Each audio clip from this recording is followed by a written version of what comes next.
This is the Misdirected Mark podcast, a podcast about gaming, game mastering, and entertaining you, our listeners. We are explicit, you have been warned, and I'd like to thank Mike Willard for letting us use his music on our show. Now let's pick up those mics and get on with this thing. Chris, Yeah. I would like to make an opening for the show. Okay. How do we do that? I would like to make. I think I'm gonna have to make a ruling here. All right. All right. Make a ruling. So our show normally opens with some sort of gag about the show that we're working on, right? So if we were doing a show about rulings, Yes. this would qualify Yeah. as the gag for the rulings. So the example is I think the ruling should be some sort of gag about, I don't know, how about How I Met Your Mother, right? Okay. Or my phone which just went off. No, that's classic. That's classic right there. I think the opening's making me gag, so. Oh, and with that, welcome to the 375th episode of the Misdirected Mark podcast, where tonight we are talking about intra-mechanical rulings. Isn't that just like a fancy way to say making rulings? Kind of. Yes. Kind of. Yes, it is. We're going to get a little more defining about that. I mean, that's what we do, right? Uh-huh. Well, before we get to all that stuff, though, we should probably do one thing. No, before we get to that, we start with my name is Phil. Oh yeah, my name's Chris. And I'm Old Man Logan. Now we can do one thing. Cool. This so is what's- what you get when you get a cold opening. What's your one thing? Phil? Cold opening, man. Man, I was like planes, trains, and automobiles. Everywhere. I was in 3 cities last week. That's a lot of cities. It was a lot of cities, actually. I started my week in Denver. Rolling. I started my week in Denver. I made it here in time for the show last week. Woke up the next morning, went 4 hours east to our state capital, Albany, to go tour a data center, and then Thursday came 4 hours back to Buffalo. I did have I did go to a beer hall in Albany with my coworkers. Uh-huh. Had a couple really fine ciders. Fine. I had a nice ginger cider from 9-Pin, and I don't remember who made the other one, but I had an unfiltered cider, so it was like, more cloudy. Uh-huh. Really good. But let me tell you about how this place, the Albany Beer House. Let me tell you what you're gonna love about this place. So it's got a decent craft brewery selection, not huge, not like Denver huge, but every time you buy a drink, they give you a little ticket. You take the ticket to the kitchen. There's a little counter in the kitchen. You give them the ticket. They give you a little pizza. Like, it's the size of a plate, and it's plain cheese, but they just give you a pizza. For every cider. For every drink. Any beer you get, like whatever, they give you a pizza. This does not seem like a Good business sustainable model? business model. Actually, it depends on how much those little pizzas cost. I suspect true. they don't cost a lot, but I don't know how the place isn't overrun with college students. Because if I knew that I could get my dinner by buying a beer in college... I'm going to get like 2 or 3 beers and get enough pizza to be like, all right, I'm full. Yeah, it's like... I mean, you could have just bought the pizza and it would have probably been cheaper than the 2 or 3 beers. But Unless beer, you're hanging out and drinking beers with your friends. But beer. In college, I mean, I kind of... College kids like beer. They like beer. Although I will say this. It was... I like beer. Oh, no. Anyway, so it was actually, and the rest of the food was fun. I had these like fantastic Asian spiced like chili spiced wings. Real quick, were you making a movie quote that I just didn't? No, that was Brett political Kavanaugh thing. That was Kavanaugh. Oh. from the Saturday Night Oh Live yeah, skit. the Matt Damon. Matt Damon doing skit. Brett Kavanaugh. Sorry, I was like, that's from somewhere. I just didn't know where it was. Which we were watching Saturday Night Live clips today before we. Oh my god. Chris had never seen Black Jeopardy. Black Jeopardy is one of Yes. the funniest things I've ever seen in my There's a life. well-written and funny sketch. But I still think one of the best Saturday Night Live skits ever written is Matt Damon's Brett Kavanaugh. It's It's hilarious. It's painful and yet hilarious. Anyway, that was my thing. I road tripped. I didn't really do anything else other than like ride in the back of a car, ride in a plane, sleep a lot. I finally like got home and like kind of equilibrated, and I'll talk about that when we get to the towards the end of the show. Anyway, To the conversation corner. when the conversation corner, I will do that. Chris, there's a special day coming. TikTok. Normally, I don't care so much about my birthday, Yeah. but I'm going to be 40 in like 2 days from this recording. Less than 2 days, really. By the time you hear this, for the people that aren't listening live, Yeah, I will have. he will be 40. I'll turn 40 years old. which means that we will no longer have all three decades represented. Nope. Because for a while we had 50, 40, and 30 in the show. For years. For years. Mhm. Now it'll skew. The average age of our host will skew towards 40. The Queen's giving me shit in the chat room. I still feel young because Chris is old because the Queen might be in her 30s still. Is indeed. So anyway, But it's not proper to talk about a monarch's age, nor is it Correct. proper to talk about a lady's age. Correct. Yes. But we are doing something for your birthday. What are we doing? Oh, we're gonna go see some jazz. Yeah, we are. baby. We're gonna go to this club where there's a hot jazz band, which is hot jazz is now the more politically correct and term that I prefer to use for gypsy jazz. Yes. The same 'Cause jazz. that was troublesome for a while. It is troublesome. Django Reinhardt styled jazz with the Hot Club of Buffalo, Yeah. which is a band that I'm very fond of, and it's going to be this cool little club called the Pausa Art House. Man, it's tiny. It is tiny. It's a little larger than you think it is because the dining room, it's deeper than Yeah. than it looks. It's like it's in a storefront that's on a street that's like a hipster club street in Buffalo. On Allen and Wadsworth is where it's at. Right. There's a bunch of bars and music venues that are right there, but they're all Cool. very small hole-in-the-wall places. But this one's really nice, and it's a tapas and wine bar. Yes. So- I have to say, I actually prefer jazz in small venues. Me too. So I'm actually really excited. Like I saw the stage for this place. It's literally like you could just reach out. Yeah, it's one of those. It's one of those. It's- I'm really looking forward to it because I've never seen live jazz. Oh my God! I've never So first of all, experienced you're live going. Yeah. All right. Second of all, I'm going to carpool with you. Okay. Yeah. Right. Okay. Cool. That's smart. That's wise. I mean, that way we don't I have am to. the Uber. Well, and we all don't have to try to find parking down in Allen. But more importantly, I'm psyched now that you're going. I didn't know if you were going or not. Oh man, I love live jazz. So we are going to see live jazz. It is my 40th birthday. I'm very excited to be turning 40 because there's a lot of people in my family that don't make it too far. Yikes, buddy! Yikes. So this is kind of a big deal. Well then, When I get to 50, it'll be even a bigger deal because I've outlived a whole lot of people. Right? all right. I mean, yes. So we're gonna what you call it? Well, we're gonna make it because you're gonna make it to 50. Yeah, I know. I'm not worried. Episode 600 needs you. Does this face look worried to you? Anyways, let's use Bob. What about you, man? Yeah, so I spent part of the weekend down at the lake with my parents at their trailer and basically hung out, sat in front of a campfire, relaxed, took some walks around the campground, went out and had a really kick-ass dinner at this wonderful tavern in Northeast Pennsylvania. Ooh. Not Northeast Pennsylvania. The Northeast. town is called Northeast, which is really screwy.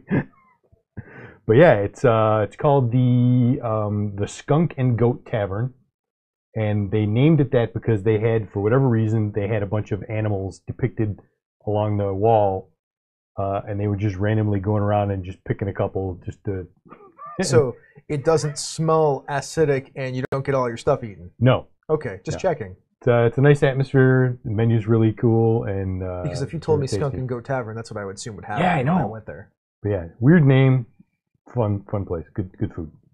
So I hung out with the Rents and had a nice relaxing part of the weekend into Saturday into Sunday morning, and I got up Sunday morning and drove home and sat down in front of my TV for football.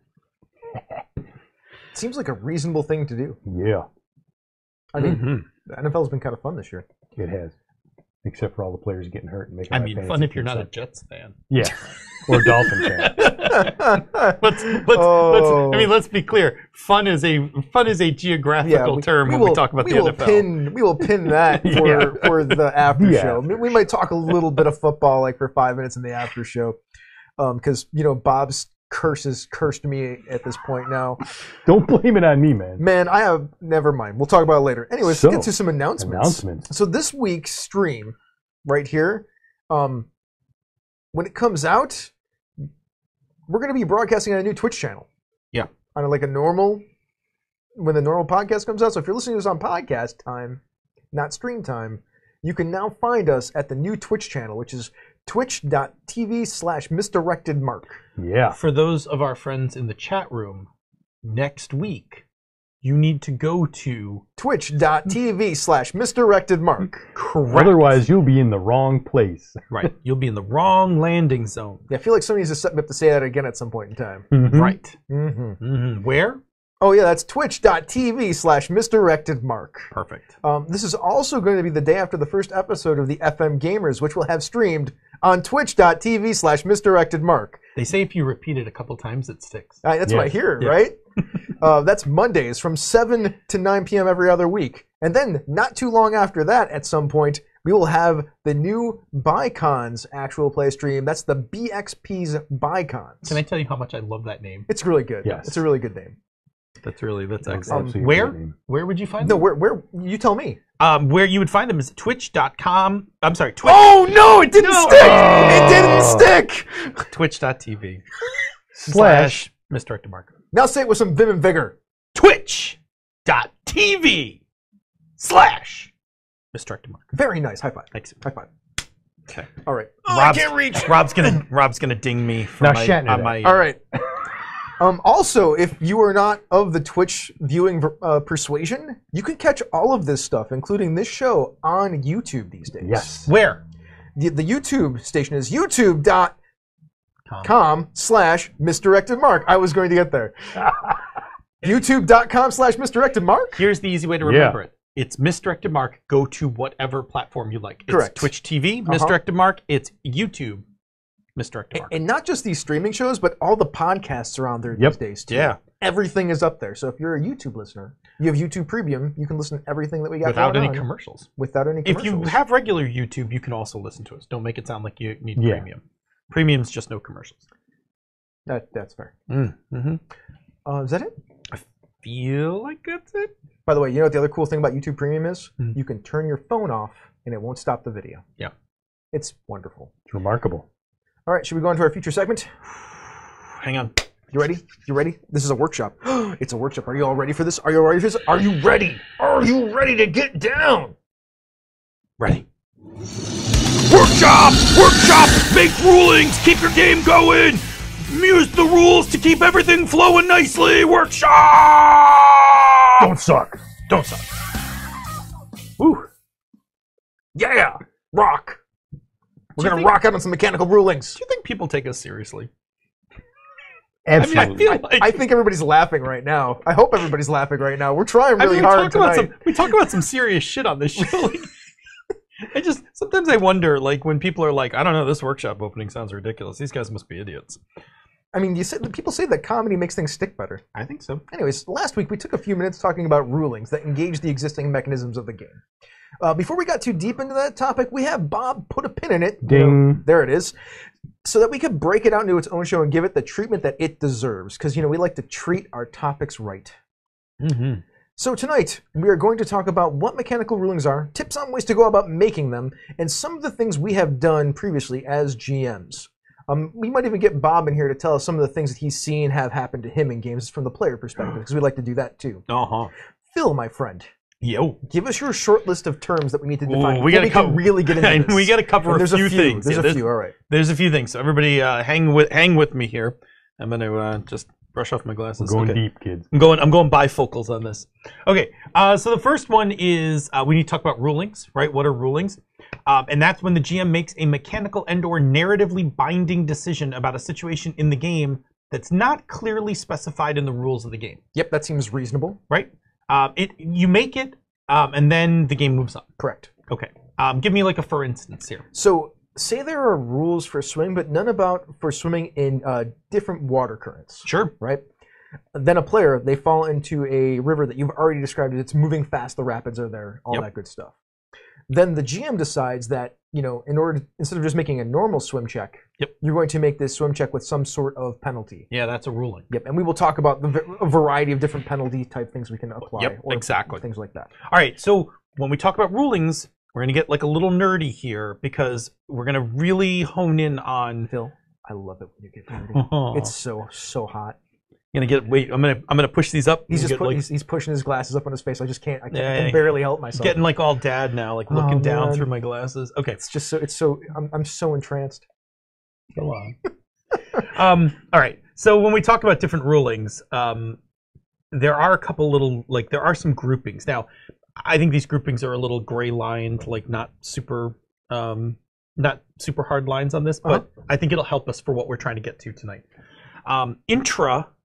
Intra-mechanical rulings, and this is going to be our focus for tonight. These are rulings that leverage the existing mechanisms in the game to make the ruling fit in line with the established rules of the game. Mm-hmm. All right? Yep, I feel you. All right, give me an example. All right, so there's a mage. They want to use a fireball not just to blow some bad guys up, like a vampire, for instance. Sure. But they also want to catch the curtains on fire and then like burn the curtains away so that the sunlight will stream in and burn the shit out of the vampire. Makes sense to me. Yeah. Right? So that's not really creative. That's a creative player. It is a creative player. It doesn't really. It's not really how a fireball would work according to the rules if we're using D&D as an example. Exactly.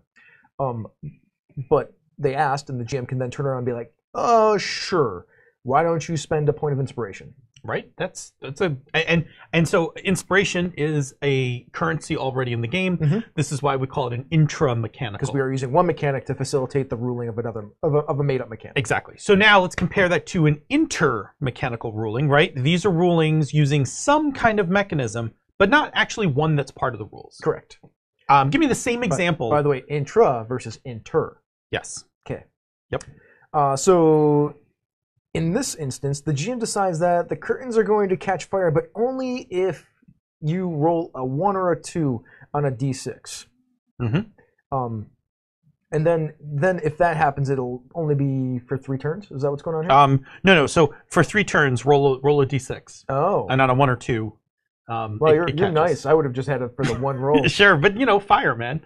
Who knows? I mean, because fireballs are just explosions. I would have been like, if they're smoldering, they catch on fire. Is that the idea? Kind of, yeah. Or they're smoldering, they go out. The curtain's got a little bit of a fire, but maybe it goes out, or does it catch? Right. And then if they do, it'll catch, and it'll take 1d4 turns for it to burn away. So it could burn away quickly, or it could burn away over the course of time. Yeah.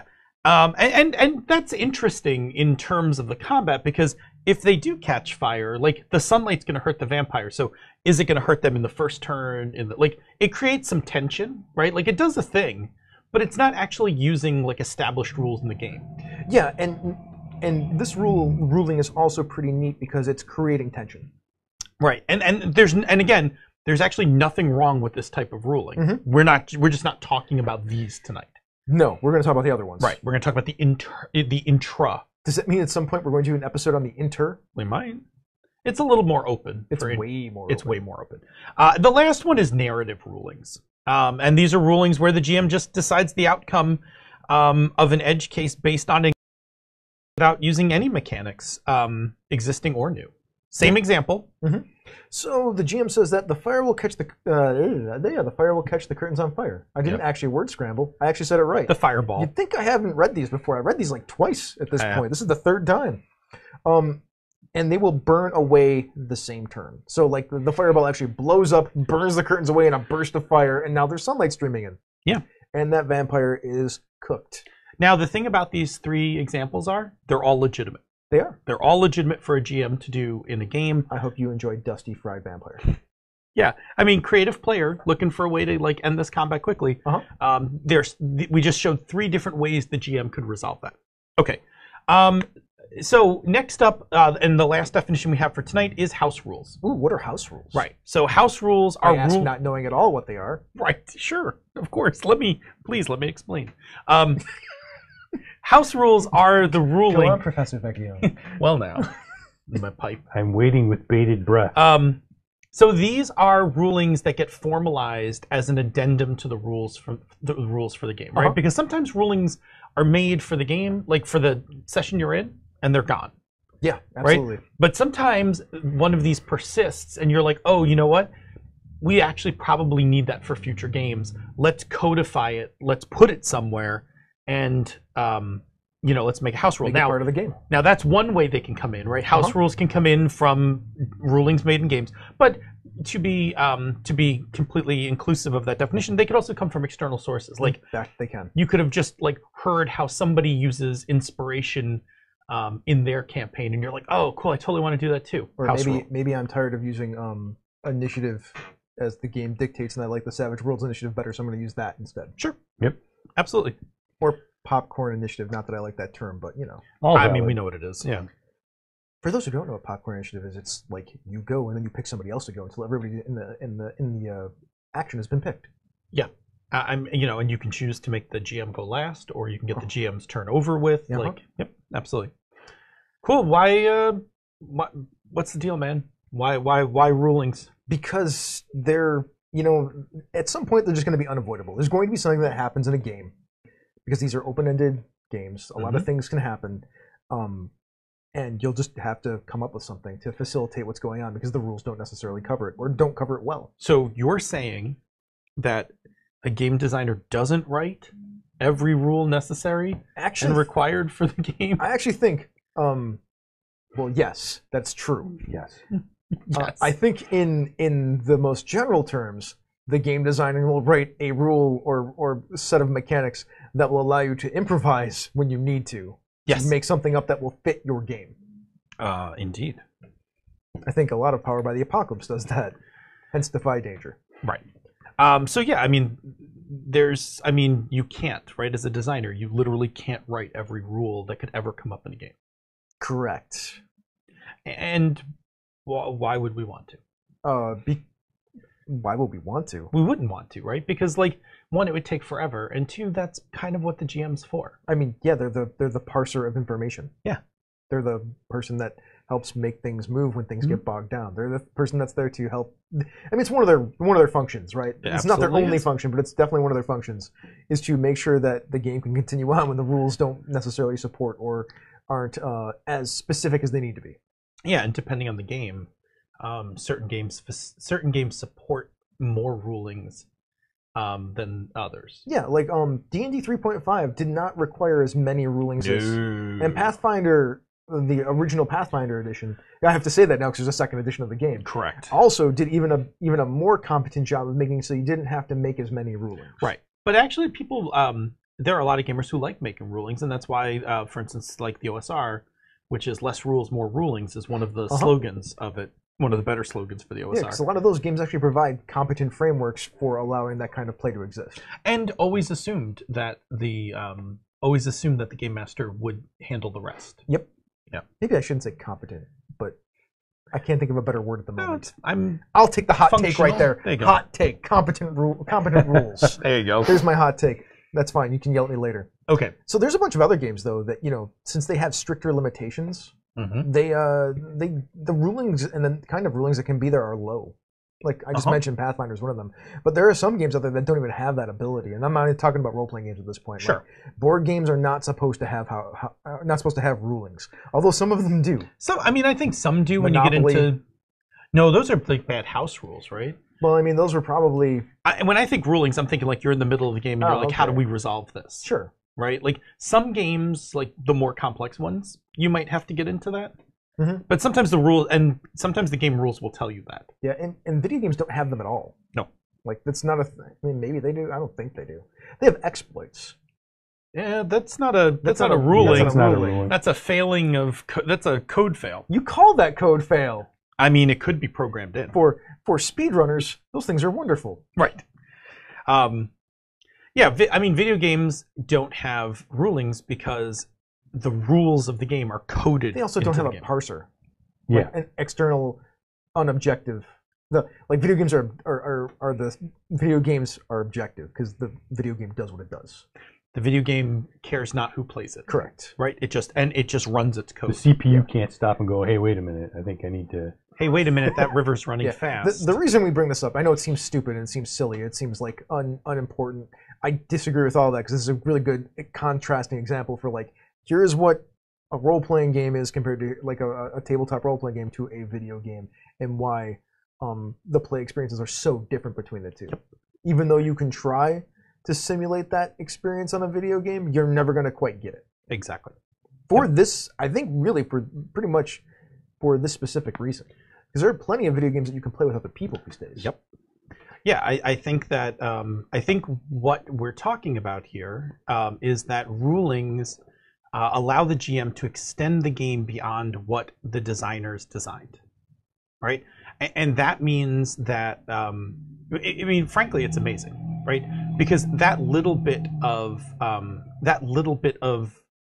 mechanic, for lack of a better term, means that you will be able to handle literally any situation in a game. And that's what makes tabletop role-playing games, I think, unique. Well, here's a pretty wild idea that has come up in the past few years in role-playing games, is that designing for rulings. Yeah. Like facilitating a framework for making rulings. That's what Power by the Apocalypse actually did. That's what Apocalypse World did. Because Vincent Baker was like, oh, if you don't have a move for it, make one up. Yeah. Here's the framework for how moves work. Make one up. Yeah, and in fact, a lot of times does PBTA designers build in a catch-all move, right, to actually facilitate not having to make as many rulings. Like, when in doubt, act under fire. Right. Yeah. And there's an equivalent one in Hydra Hackers as well. There's an equivalent one in Dungeon Roll. It's called Defy Danger. Defy Danger, right? There's I forget what it is in Hydra Hackers. I can't even remember the move of my own game. But it's copied right. It's not copied right from, but it was inspired directly from Defy Danger. Yeah. So anyway, rulings are cool, and it's definitely a tool that it's a skill. It's a tool that a GM has, and it's one that, as you hone it, makes your ability to run more exciting games, because it lets you keep flow in the game, right? So when you hit an edge case and you're comfortable with making rulings, you can just handle it. And a lot of times, what's cool about that is, one, it doesn't slow down the game, right? Because you don't stop and you're paging through stuff. But two, when you get really good at this, you actually learn how to make exciting rulings, so that the ruling actually adds tension or drama or whatever to the game, right? Instead of just making like, oh, it's a -2, right? Like, there's an art to making these like feel more like the game, or more in line with the game itself. Absolutely, especially the version of the rule that we're talking about tonight. The version of the ruling that we're talking about. Intra. Yep. So, I mean, you covered most of that stuff that I was supposed to say. Did I cover all of it? I think you might have. Really? Well, not all of it. Like, you didn't talk about the less cognitive load part. Yeah, so what is that about? Well, I mean, when you use a bunch of stuff that already exists in the game and you understand the rules of the game, then it's a lot easier I mean, it's not easier. It's faster. It's less cognitive load, because you're just taking pieces that exist already and making things that make sense out of it. I think I will say, I'll agree with you, not the word easier, but I think it's the difference between making connections to things and synthesizing something from scratch. Yeah. Right? Because one of the things we humans are actually really good at is making connections, right? Patterns, connections, and things like that. I'm always going to lean on the intra compared to the inter. I as well. Because it's all the reasons you said. Connections make sense in the game. You can understand what you're spending and why you're doing it. Yep. That was one of the weird things about the early D&D modules. There was a lot of like written in rulings for things like roll a d6 here, which would be a different thing the next time you run into something similar. It'd be like roll percentile dice. Right. And like you'd read it and you'd be like, why did they choose this versus this? I think they just kind of felt like it. And of course, whatever they felt like. They didn't. I mean, it was still early, right? Like they were. I appreciate the design work that they did. Some of those games are not the best. Well, I mean, look, they were great for the time they came out in. We have the benefit of sitting back and looking at 30 years of role-playing games. Like I said, I appreciate what they did. Yep. But they're like, I mean, some black and white movies from that were silent are really still wonderful to watch. They're marvels of film. And some of them look super dated. Yes. Yes. Thank you. Thank you for picking that up for me. Yes. Yeah, absolutely. So, why don't we break down what goes into an intra-mechanical ruling, Phil? How does that sound? Yeah, you ready? We're going to go slow. We're going to go slow, because while this takes 0.5 seconds to do in your head, yes, it is not a 0.5 second to list out everything that happens. Absolutely. Okay, so, all right, so yeah, there's a little bit of a process to this, right?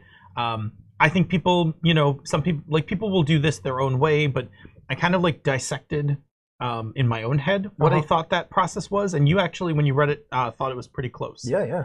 Okay, so The first part's easy, right? We encounter a situation that requires a ruling. Like we realize that we're in an edge case, right? Like there's rules, but not for this specific thing, and we think we need to do something about that. You know, I hate to say it, but often it comes from when a player asks us to do something that isn't covered by the rules. Sure. Which is fine. Sure. I mean, sometimes it's a player wants to do something that you're like, that's interesting. Like, I don't know, I got to think of how we want to do that. And sometimes it's circumstances like, oh, the Balrog knocked you into the river. Whew, okay. Yeah, that is the other usual version of yeah. that.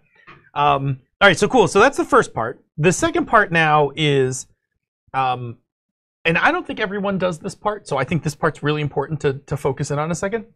Are the two outcomes of the situation, as in this thing happens or doesn't, are they both interesting?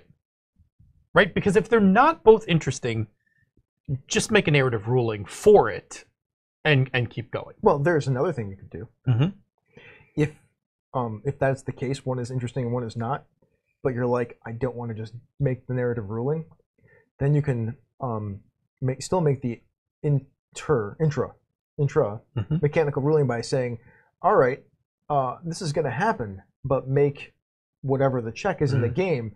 If you do it, it doesn't cost you these resources. If you don't do it, you still get what you want. If you don't make the check, you still do what you want to do, but it costs you these resources. But all right, so here's what I'll say, is what you did there is you made it interesting, which is a thing you could do, right? So if it's a one-sided thing, like, oh, you really want this thing, what you did, which is a very PBTA thing, is offer them what they want at a cost. Yes. Right? So, which I think is great, because that kind of thing is a decision. Right? And it may be a hard decision depending on what you made them wager. Yeah, it's usually when you don't want to give them the thing for free because you feel like it shouldn't be a thing that they should be gotten for free. Right. But for instance, if somebody's like, hey, can I slide down the curtains to get to the ground? Like, can I slide down the curtains from the balcony to the ground? Is there any other external pressure? Is there anything interesting if you don't? Well, I mean, that's the thing. Like, is somebody chasing you? Yeah. I don't know what the situation is. Right, but that's what I'm saying. Right. If I'm just like, we're standing here, can I slide down the curtain? I'm like, yeah, sure, I don't care. Exactly. Right? So that's a case where we don't need a ruling because there's nothing interesting. Like, there's no pressure, there's no monsters, there's no initiative. So just let them do it. Yeah. It's always the trick with the word interesting, right? Like, what is interesting? I like pornography. When you know it, you'll know it when you see it. I'm with you. Right. I mean, it's like, never mind. No, it's okay. So we're gonna assume that assume that your decision is interesting in either way. Well, whether you've artificially created it, like Chris said, or the situation itself sounds interesting. I'm glad you went on so I didn't have to make the, it's Canadian porn where there's a Mountie. Right. We were watching a lot of How I Met Your Mother before. Yeah. And yet you went back there. Because it was funny. Yes. Okay, so now that you're going to make a ruling, the next step and again, this is happening all very quickly in your head. Does this situation have a mechanical precedent already in the rules? Yes! If yes, okay, because we're going to do yes and no. If yes... That's what I was saying, yes, it does. If yes, then determine how the situation that you're in right now is different from the established rule, right? And then, what kind of modifier cost can you place on this? Well, for instance, the climbing down the curtain. Let's use that one. Sure. Climbing down the curtain would essentially be sort of like a climb check. It's not necessarily a climb check, but it's moving from one place to another. As it is, we are going to have an example. Oh, yeah, that's right. I forgot about that. Yeah, it's okay. Never mind. Continue. No, I get to continue. Yeah. Look at that. So, you got to figure out what's being done. Is this that edge case? Is it of an existing rule? If so, what makes that an edge case? Yeah. Why do you feel like the regular rule doesn't cover this? What does the thing do that makes the rule not quite fit? Which we'll talk about in a second. And what does that thing do in other situations? Yeah. That particular situation, whatever. And can you combine it with stuff that already exists in the game? Existing mechanics, mechanisms, rules. Yeah, so let me give you an example. Please do so. Let's say that you're Bob's character. Let's say that Bob's character wants to swim in a dark cave. Okay. So I know and let's assume that our game has rules for both darkness and swimming. Sure. Okay. So why is this an edge case, right? It's harder to swim when you can't see things. Yes. Right? Are you going to swim into the wall? Are you going to hit something in the ground? Whatever. And we know that outside of swimming, darkness makes things harder to see and avoid. And in our rules, because I'm going to kind of model this like vaguely on a D20 game, darkness makes checks more difficult. So my ruling, the snap, like in my head, right? The ruling I'm going to put together is, yes, make a swim check, but I'm going to put the darkness modifier on it. So maybe it's half your skill or minus 5. Minus 5, exactly. Or if you're playing 5th edition D&D or a 5th edition variant, it's you have disadvantage. Yeah, exactly. Because advantage, disadvantage is a ruling mechanic. Yep, absolutely. So that's all right. So that's the okay. So cool. That's the case where there was a mechanical precedent. Now, let's talk about what to do if there is no mechanical precedent. Well, let's talk about the ways to solve that, right? Yeah. This is I'm. By the way, if you're listening, this is where we get into kind of the meat of this. Mm-hmm. Okay. So you need a check of some kind, right? So a skill or attribute check, whatever it is in your game that you're playing. You need a change in effort in on an existing check. So you need to change the difficulty. You need to give it advantage or disadvantage. You need to exceed the target number by a certain amount, which is really just changing the difficulty, right? Yeah. Although at that point you could be using level of success. Yep. Right, like by exceeding the target number by X amount of difficulty, you've achieved more successes towards succeeding completely. Or, instead of less. I need you to make it 5 over. I need you to get a raise if we're playing Savage World. I need you a success with style. Yep. If we're Fate, right? Or you need a resource to be spent, like hit points, health, things like that. A Fate point, a Benny, that in-game currency thing. Yep. Or gold, a piece of equipment, whatever your material cost might be. Absolutely. As I do that backwards, the proper way to do that would be to say the topic first and then give the examples, which must be triggering Phil out a little bit over it's here. Fine. It's like whatever. You're good. So those are the 3 things. Let's do that again one time. Yep. We need to make a skill check of some kind. Sure. We need a change in effort of some kind, possibly on the existing check, right? Or we need a resource to be spent, or any combination of those 3 things together, or all 3 of them together. Absolutely. Yeah. All right. So we'll go back to our example of burning down the curtain with a fireball.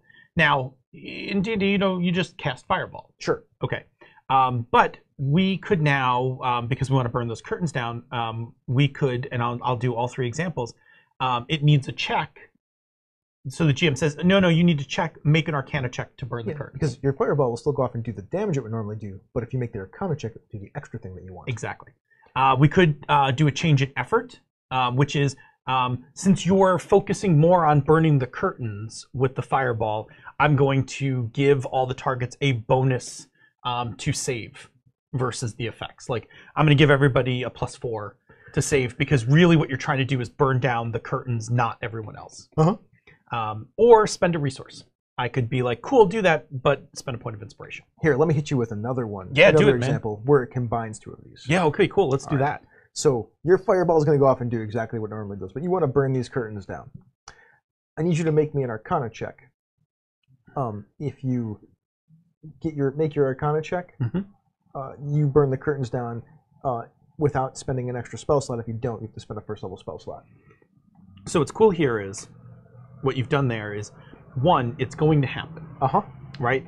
And what you've done is, you've basically let the player make a roll to avoid having to pay the resources by imposing a skill check that they normally wouldn't have to make. This is a way to rule in the favor of the players. Yeah, that one's very much like yes, it's happening, because maybe you're like, you know what, that's a really cool idea. I just need you to work for it a little. Right? And so I think that or that's a really cool idea. I just want you to risk something. Yeah, like it needs to cost something. You can't have it for free. But I like that you balance it with a roll, because you're basically saying, like, look, I know inspiration is special, so there's a chance you don't have to spend inspiration. Or the spell slot is special. Oh, I'm sorry, you did spell slot. Yeah, because inspiration is not as hard to get if you work at it. Right. So spell slot is a finite resource that you have until you rest. Correct. Yeah, and that's not trivial. Like, if we're in a long fight or something like that, maybe I don't want to spend my spell slot. But D&D is a game about managing your resources. Managing your resources. It's about making sure your D20 rolls as high as possible and managing your resources. Absolutely. So what this tells us is that making intra-mechanical rulings does actually require some system mastery. Which means it's harder to do when you are first learning a game. You actually are making way more intra. Right. Intra? Inter. Thank you. Because you're going outside the rules. You're going outside the rules to make rulings. I just don't have that in my head. The inter. Right. Intra is Kill inside. me. Intra's inside. Inter is outside. Intra. Yeah. So you have to make much more inter rulings. Yeah. If you don't have mastery of the game. Yeah. Man, these terms. I mean, they're correct, but they're. I know this is why this is the go slow part, right? Yeah. But it becomes easier as you gain mechanical mastery. Like if you Yeah. really know a game, like me 5 years into running D&D games, like I can play that game like it's a fiddle, man. Like exactly. I know exactly what to charge people at most levels. Yeah, I mean, and this is this is definitely one of those reasons why people who obtain system mastery like to keep playing a game. Because it is a thing that you have now in your toolbox, right? And it's a thing you lose every time you switch games. I think, to your point about PBTA before, to go slightly a little off topic, the nice thing about PBTA is because it actually has very few rulings, because the moves cover almost everything, and if you've created a good bucket move, you have covered everything. PBTA games become a lot easier for GMs to pick up and run, because while the moves are different, the things you do is pretty much the same. Yes. And once you have a grasp of that, like having run a PBTA game, I can comfortably pick up any other PBTA game and in a much smaller system mastery arc, get that game running. Because the format's the same. Yeah. What I really need to know is, what new shit have you put in here that's not Apocalypse World? You want to use Jason Pitt's I always want you to use Jason Pitt's terms. You want to use Jason Pitt's syntax Yes. of computer programming language. Right. It's always the same. Yeah. Like, but what other functions, what other classes have you put in here that aren't in the base set? I need to just learn those. It's just like you got, yeah. Like when I learned masks, I learned all the moves, and then what I really paid attention to was how damage worked, like how you took on the conditions and how you got rid of them. Where's the deluxe box set of masks that actually comes with a bunch of superhero masks? That'd be wild. Why don't we have that yet? Hey, Magpie. They got a lot of work. I know they're doing the root role playing game, but like I want my domino mask to wear while I'm playing Nice. my superhero that I didn't have to buy, that came with my box set. Luck's not a superpower. Luck's totally a superpower. I think it is. No, Nope, it's definitely not. Okay. So when it comes to these kinds of rulings, going back to the topic of system mastery, Sure. it can take a lot more time to make rulings in really complex games because you have so many things to parse. It's very true. Right? Like, is there a ruling for swimming in fast current? I don't know. Let's check the swim chapter, the swim section of the skill chapter. Oh, look, there's a table, like, or not, whatever. I never completely grokked and had memorized everything for 3.5. Oh, God, no. And I tried. I mean, I played a lot of 3.5. I don't think, I never got there either. The more existing, and then that's simply just because there's more existing mechanisms in the game, right? There's more precedent and more existing mechanisms. And that's like, that just makes rulings a bit harder. It makes it harder. And that's, I mean, honestly, if we talk about it, 3.5 is a lot of what brought about the OSR, because one of the early tenets of the OSR was less rules, more rulings, right? And this is kind of where it came from, with the idea that I don't need 300 pages of rules to handle this. I'm the GM. Give me a framework. I'll make my rulings off of that framework. Here's the thing about having too many systems or subsystems in your game. It's like that thing that you talk about in project management when you have too many people that need to talk to each other. The glass is clinking. Well, not only do the glasses clink, but once you have multiple paths of communication, then you have an exponential amount of paths of communication. So now you have an exponential amount of different combinations, rule interactions that you can utilize to make a ruling. So you have to try to parse all that stuff. And while our brains are pretty good a lot of the times at making those connections, sometimes we just get information overload and it slows you down. That's why if you've ever run a game and you had to make a lot of rulings in a night and you're playing a complex game, you're a little bit brain tired at the end of it. That's why. Like, you've worked pretty hard to make your game flow. Yeah, because you did all that extra work. Yeah. The exact example you bring, and the reason I said clinking glasses is because I know you were studying for you've been studying for CAPAM. The example that they used to do to teach that exponential thing is if we all had a glass and we were going to toast and we all have to clink glasses, like right now, if I raise my glass to toast both of you, So easy. I have to clink your glass. I have to clink Bob's glass. Uh-huh.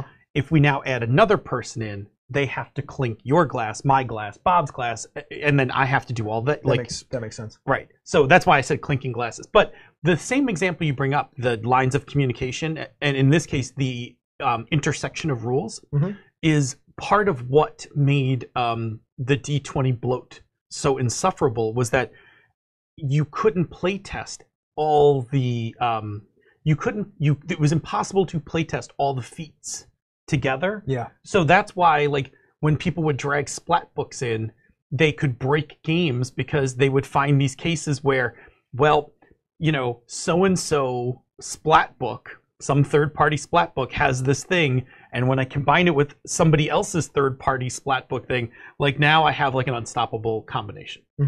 Right? Power poverty.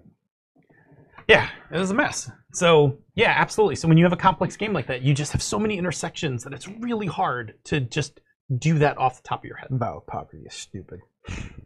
Broken when in context with a whole bunch of other stuff. Hey, here's another hot take. Vow of poverty is a dumb rule. Yeah, well, I think the trick was you took Vow of Poverty as a monk because it was like you have to shed all of your magic items, and you were like, I'm already doing that. Does that mean you have to cut off your hands later? Right. Now that would be. Just sorry. Yeah. Okay, cool. All right. Let's move on and talk about house rules. Oh, so as we mentioned at the start of this episode, didn't we mention this at the start of the episode? We did. We talked about it in our definitions. We talked about house rules. Sometimes a ruling will be pertinent in future sessions. You know, in these cases, they need to be promoted into house rules. Yes. That's like a new category. House rule. Yeah. Do the house rules rule? House rules rule, man. I actually like house rules quite a bit. I do too. House rules are your group's addendum to the rules of the game. They're the things that make the gameplay better for you and your friends. Yep. So here's a few tips for making those house rules, Phil. Yeah, so first of all, discuss the rule with your group. Make sure everybody's on board with the rule, right? Like, I mean, this is, consent 101. Yep. Then you need to document them somewhere. Yeah, you got to write them down. Google Docs is great. Yes, absolutely. I somewhere still have a Google Docs of all my house rules for corporation. Yeah, I have my Google Doc I have a Google Doc for most of my games now that is like the main sheet for the game that has like all the NPCs and things like that. It has usually a section for house rules these days. Yep. For instance, like in my D&D games, do you mind if I do this? No, go ahead, man. In my D&D games, I will let people have up to 3 inspiration. I will also let inspiration be used for narrative benefit, similar to like Fate Point. Also, in my one game, we came to somebody wanted to do something. I said it has to make narrative sense within your character. We were playing an Eberron game. Somebody asked me if they could have a pair of boots that would function as like spider climb, but they were a fighter, and I'm like, I don't know. And then later, I was like, you know what? I should have made it because they weren't an artificer or anything like that. Later, I should have been like, if you had 2 inspiration to spend, I would have said yes because it would have worked for that scene. Sure. That would have made sense to me because that would have been a resource that was spent that made sense. Yeah. I always like when somebody's willing to spend something for something. Yeah. So the other thing you need to do is recognize your house rule is not getting the kind of testing, like play testing, that regular rules do. Yes. So even after you codify it, you may have to go back on it. This actually just happened in a game that I ran. It's a different Eberron game, but Mark Napick, former host of the show, was like, I have this rope trick spell. Can I turn it into a rope trap spell so I have the pit open up under the monster, they fall in, and then the rope falls in after them and closes? I was like, yeah, why not? That seems to make sense. Sure. Make an Arcana check to go along with it. And then make an intelligence attack roll to make sure it pops up where you want it to and they fall in. Sounds good. That's the trick, the key right there, because if you just say yes, then they're going to spam it. But there was a problem with it because they fall inside. The rope falls inside, and then it closes, and you're supposed to be stuck in there for like an hour. That's better than that's as good as the banishment spell, which is like an 8th level spell. Oh, yeah. So we were having a talk about it afterwards. Like I let it go for that one instance because they were in a dream mindscape situation. I didn't care. Yeah. but like in the future, like that whatever's inside of it is going to get a chance to make a saving throw because that's usually how those spells work. Yeah. When you knock somebody out of a fight, you get a save every round to get out of the thing.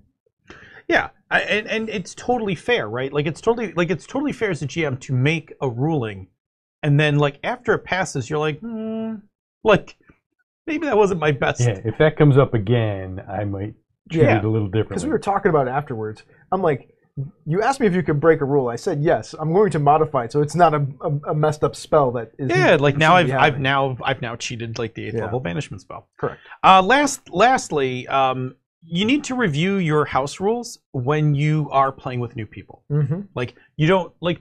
I always find like, and this happened to me especially when I was younger, back in the house rule days of AD&D.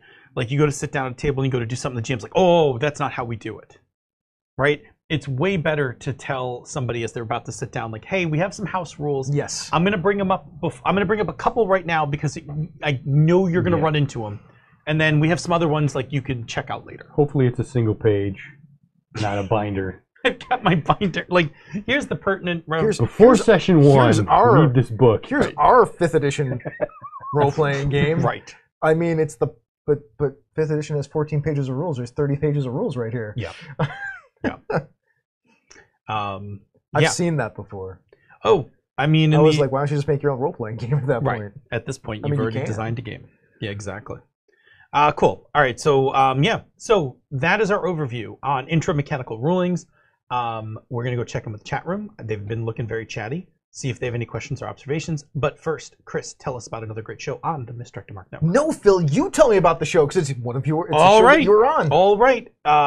Senda and I on Pandas Talking Games answer your questions about RPGs from the perspective of one-shots, campaigns, two sides of an argument, pretty much anything at this point. Pick two sides of a thing. And we'll talk about it. And sometimes you just get grab bags that are just a bunch of random little topics. Yeah, I like grab bags sometimes to break up the... the monotony. The it's not so much in the monotony, but it's often when I have trouble like having time to write.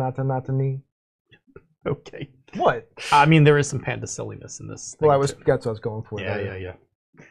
Coolness. See, I was, just Doppler effect. Oh, Bob. Yes. So we have a lively bunch tonight. Since we were just on the topic of house rules, sure. Jerry asked about specifically making house rules to simplify the game and get rid of existing rules. And the example he gave was Silhouette, I believe, is the game system or the game. There were multiple different rules for different kinds of effects like fire, acid, electricity, and they're all basically the same thing. So he just made them all the same thing and said, there's our house rule. We're going to treat these all the same because essentially they were practically the same. It's fine with, that's perfectly fine to house rule if that makes that game play better for you. I think that's actually the goal of any house rules, to make the game more playable for your group, right? Yeah. I'm curious as to the how that interacts with a bunch of the other mechanics in the game. Well, I think that's always the so when you house rule, anytime you house rule, right, you're altering the game, and it's like you said earlier, it's those interactions that we're unaware of, and maybe it doesn't matter. Like for instance, I'll give you a really weird instance of like if I was going to house rule, and I never did, but if I was going to house rule something in Corporation, one of the things I would have house rule is weapon skills. There were 6 different weapon skills in the game, like melee, hand-to-hand, small arms, submachine guns, rifles, heavy weapons. And what does simplifying them do? Well, what is not simplifying them do? I'm just curious. No, what simplifying them does is it just like you can pick up a gun and use it, right? Like, no, what does that do to the other mechanics in the game? Oh, I think it just lets you shoot more guns like evenly. Like, those rules for that game are super light. Yeah, was it like a point-buy game? Like, yeah, I would have had to make the corresponding change. I would have also made a quick change to the amount of points, the amount of skill points. Also, maybe then at that point, because I imagine guns weren't the only skills that you spent points on. Correct. So then you would have had. I would have just notched, like I said. You would have had to maybe put a limiter on how many points you could spend on guns. Yeah, that actually was already in the game. Oh, okay. There was already a thing about how many points you could spend on. You might have just needed to tweak that a little bit. I would have made, but it was just like this weird thing that, like, in design purposes, like, it wasn't clear. Because you could make that 2, maybe 3 skills. You could make it melee, heavy weapons, and light weapons. And right, everything else. Yeah. it was just one of those things where it was like a little weird. Now I'll tell you a game where I loved it. Second edition Paranoia had like 5 bajillion skills. Yeah, but that game is a joke. Yeah. I mean, on purpose. Exactly, Yeah. right? So like, do you have, vending machine maintenance? No? Okay. Like Like, that's funny. Yeah, right? Like that's comedy. because it's intentionally humorous. Yeah. So Ange brought up something, and it ties into the comment I made before about spamming something once you make a ruling and allow it. And I thought this, to me, is an interesting thing that could do with a little more discussion. So she had a player that wanted to use summon Steeds spell. Say that 5 times fast. As an attack by summoning them over the top of the flesh columns. To To trample. use it as an attack, yeah. Yeah. And it's like Blake Ryan added, or fill the pit trap with them and then walk over it. Sure.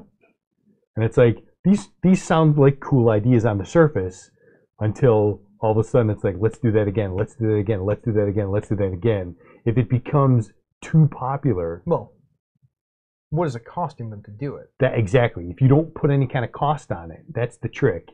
Is if you just say, "Oh, that sounds cool, let's do that." Like, if you can only Then all of a sudden, if you can only do it 1 time a day, or Right. 2 or 3 times a day, like that's the point. Like, yeah, when you can go to the well every time. yeah. So do you remember when we played Palladium? Oh yeah. I had a spell called Increase Weight. No saving throw. As the spell was written, right? And it was a first level spell, so spend a measly amount of Yeah. points for it. But you could increase the weight of an item plus or minus 100 pounds per level. So I started getting super creative and spammy with this. Uh huh. So I did things like, oh, your axe weighs 600 pounds. Have fun swinging. Yeah. Or Right, the, and then- the mage's robes all of a sudden became super heavy and he pushed him to the floor Right. and he couldn't move. Truthfully, what Bob should have done in retrospect Yeah. is made a saving. Like he should have made a ruling and then house ruled it that like that's very creative, but that person gets a saving throw. Yeah. Yeah. Because what it was made for was like, I make the chair 400 pounds, no saving throw required. But I'm like, no saving throw, mage's robes. And then the mage would crumple underneath it. I literally killed a mage once, a high-powered mage. I took whatever hit they gave me, I turned their robes into 600 pounds, walked over and slit their throat. Like, they were literally buried under their robes, and I just walked over and was like... Which is funny, because Bob should have just let them use their verbal component spells to do whatever. Well, it was my turn. Well, But that was back when, I was a very, very bad GM because I hadn't learned any lessons about That's anything. okay. I mean, but it is one of those things Yeah. that I took advantage of that because I was like, wow, no saving throw. Watch all the things I can increase weight on. And at the cost of it, like, I could do it. Like, I could do it almost at will. So, anything else in the chat room? We also had a comment from Blake about the catch-all move from like PBTAs. That you get a lot of people that end up using it as their go-to move rather than the fallback move if they can't. Yeah, that's the wrong way to So- do it. Well, that's not actually how the game functions. Like, if you don't actually use the if the move that is triggered is not that move, then the move that is triggered should be the move that is triggered.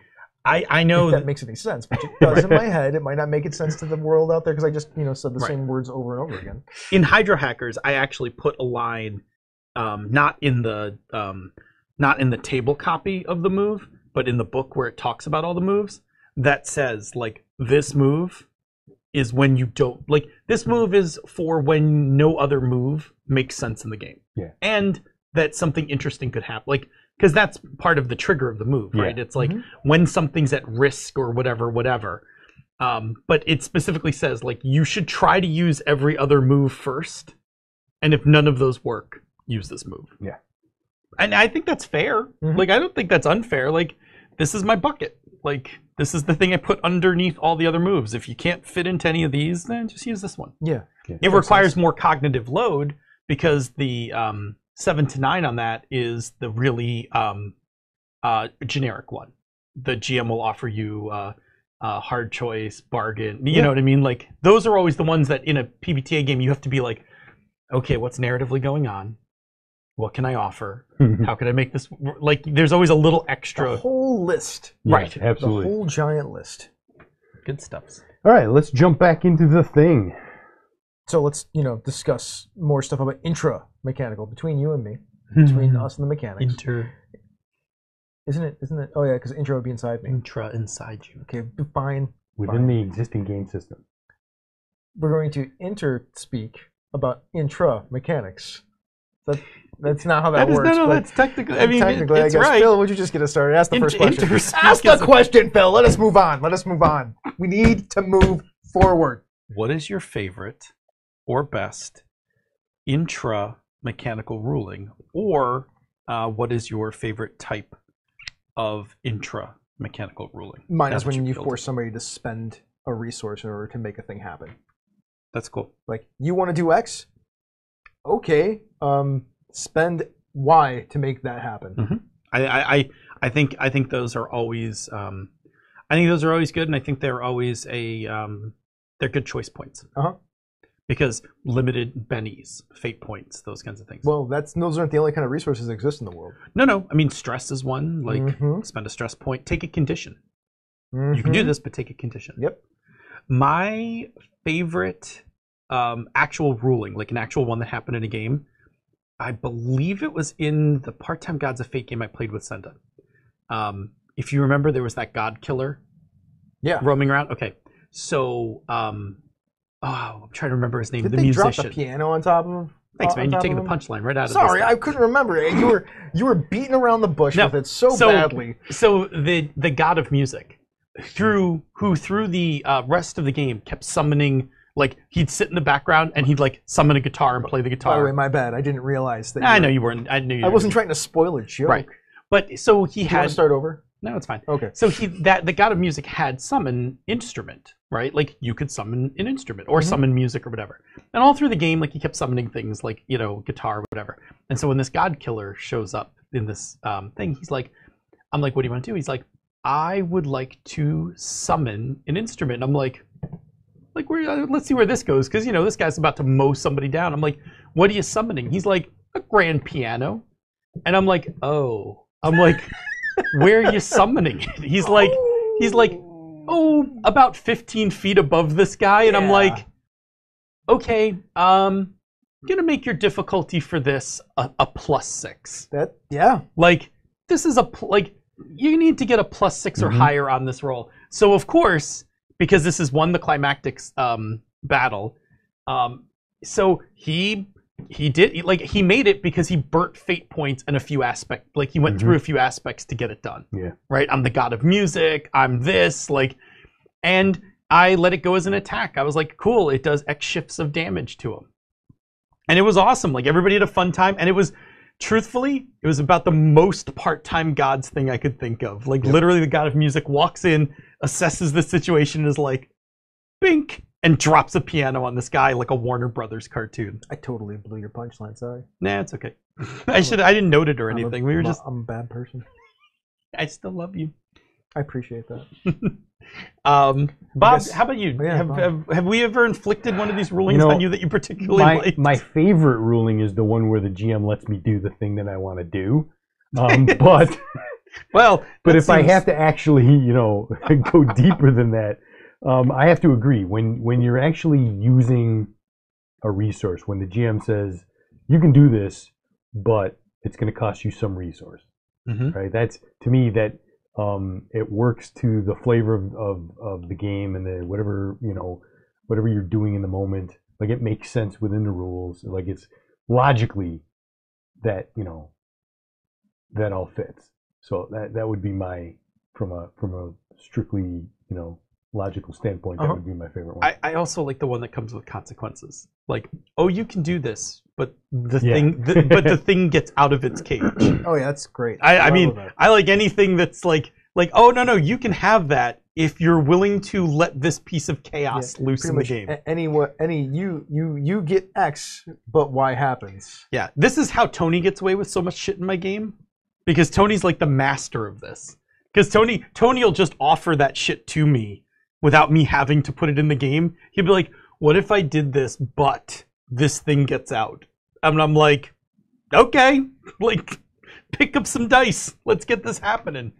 Yeah, That sounds like a very Tony. it's a very Rainmaker thing to do for Rainmakers out there in the world. The Weregator would also be somebody who would do that. This is a thing that Eric does quite often in games that I've played with him. Yeah, there's very rarely a chance you can offer Eric a consequence in a game that Eric won't take. I actually think I've finally pushed Eric to the point where he's a little more hesitant to take a consequence in a game. That game system is hard for taking consequences. Yeah. Gator was in my Gator was in a PBTA game I ran, and the number of failed rolls and the stacked consequences, like Gator was like, "I'll roll." I'm like, "Are you sure? Because you're not rolling really." I'm rolling. Like, it was quite funny. Yeah. Stuff. Let us move on to the next question. Absolutely.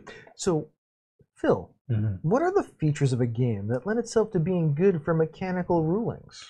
I'm going to actually pull something you said. I like when games have currencies. So I like games like Benny's Fate Points, Inspiration, Hero Points. Like we actually once did a whole episode on currencies. I like currencies because because they're important to players. Like Bennies are super important if you still have combat. Yeah. Coming around, right? So when I tell you this thing's going to cost you a Benny or two, you're like, but. Especially if you're playing a non-Fanon Savage Worlds game, you have only a few bennies. If you're playing a Tim Hannon Savage Worlds game, do not give your bennies up ever. Right? People people try to take them from you. Right, the 3 that you have, hold on to them tightly. But yeah, I like a game that has that in there. It may not always be the thing I use. Like I didn't use a fate point that time in Part-Time's Gods of Fate, but if in a pinch I'm trying to make a ruling and I can't think of anything else to do, I will always fall back to the currency. Like it's super easy to be like, you know what? Spend a fate point. Like it's just a really quick way to just make that happen and keep going.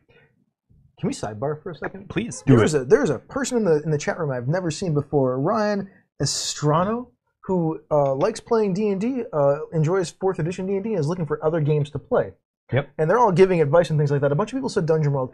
Actually, I think, Ryan, like, I love Dungeon World. It's one of my favorite games. If you're in that fantasy thing, if you're looking for a more narrative-style game, Dungeon World is great. If you're looking for something that's got, like, a similar feel but has, like, that kind of playability of, like, 4th and 5th edition, like, Savage Worlds is a wonderful game for that. Yeah, Savage Worlds is actually really good. It's a really good game to play. It's the kind of game that you like. It's a lot of tabletop action, and it is lighter. Yep. And it is it's pretty fun. Yeah, actually. It's a lot of fun. There's a lot of bits on the table if you like flipping cards and you like pulling off. That's pretty wild combinations of things. And I'll say this: 1, the game's inexpensive. It doesn't cost much to buy into the game. And 2, the game's not hard to learn. It's not. You'll actually learn. Yeah, that is absolutely true. Yeah, you will learn the game pretty quickly, actually. To add a little bit more context to one of the reasons why some of the people were recommending Dungeon World, Ryan said that they like to fight in the game and they like to play a monk and punch things. Yeah. And so one of the reasons why Dungeon World was being offered as a suggestion was you get to basically do a lot of narration of what you do. I agree with all of which the is things. also fits into the. I've been following the chat room. Like I'm with them. Like Dungeon World, great game if you like that narrative, fight, punch things in the face, talk about what you're doing, type stuff. But if you're looking for another game that's kind of got a similar feel but not, and has some nifty mechanisms that you may never have seen, but you'll still get a similar feel for gameplay, Savage Worlds is pretty solid. Yeah, what I love. One of the things I love for Savage Worlds for playing it is, you know those, I think they're the hero cards? Is that the ones I'm thinking of? The ones that give you like the hero cards. Those are super fun. They are pretty wild. Yeah. I mean, especially if everybody keeps. I actually like them when people don't reveal them.